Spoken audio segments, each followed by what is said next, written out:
इतिहास की किताबें दावा करती हैं कि गहरे समुद्र के रहस्य यूरोपीय खोजकर्ताओं ने सुलझाए थे, लेकिन वे 1000 साल पुराना सच छिपा रहे हैं। पश्चिम द्वारा गहरे समुद्र में जाने वाले जहाज बनाने से सदियों पहले भारत दुनिया की पहली असली ब्लू वाटर महाशक्ति बन चुका था। महान सम्राट राजा राज चोल के नेतृत्व में भारत ने अपना पहला विशाल नौसैनिक बेड़ा तैयार किया। उन्होंने केवल यात्रा नहीं की, उन्होंने विजय प्राप्त की। उनके पुत्र राजेंद्र चोल ने इस साम्राज्य को 14 आधुनिक देशों तक फैला दिया, जिससे विशाल बंगाल की खाड़ी उनके लिए चोल झील बन गई। लेकिन एक मध्यकालीन शक्ति ने यह कैसे हासिल किया? उनके बेड़े में 2000 से अधिक जहाज थे, जिनमें से कुछ 50 मीटर तक लंबे थे। उनकी रसद व्यवस्था अद्भुत थी।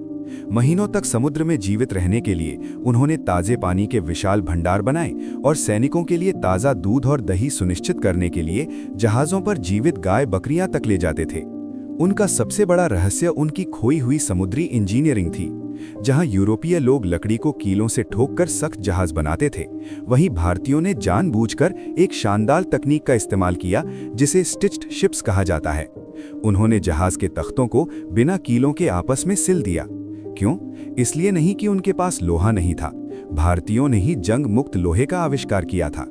उन्होंने अपने जहाज़ों को इसलिए सिला ताकि उनका ढांचा लचीला रहे, जिससे ये विशाल जहाज हिंद महासागर के मानसून के भीषण तूफानों में टूटने के बजाय मुड़कर सुरक्षित बच सकें।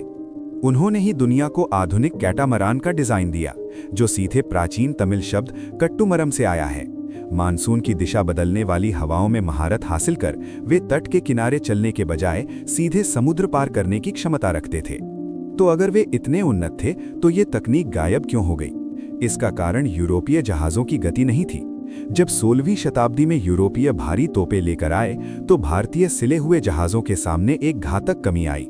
उनका लचीला ढांचा अपनी ही तोपों के चलने के भीषण झटके रिकॉइल को सहन नहीं कर सका। बारूद के इस नए युग में जीवित रहने के लिए भारतीयों को अपने प्राचीन डिजाइनों को छोड़ना पड़ा। औपनिवेशिक कहानियों ने व्यवस्थित रूप से इन शानदार आविष्कारों को मिटा दिया और चोल नौसेना को एक भूले हुए मिथक में बदल दिया। अब समय आ गया है इतिहास को फिर से लिखने का। यदि आपको भारत की प्राचीन समुद्री प्रतिभा पर गर्व है, तो इस वीडियो को साझा करें, कमेंट में जय हिंद लिखें और ऐसे ही छिपे हुए सत्यों के लिए सब्सक्राइब करें।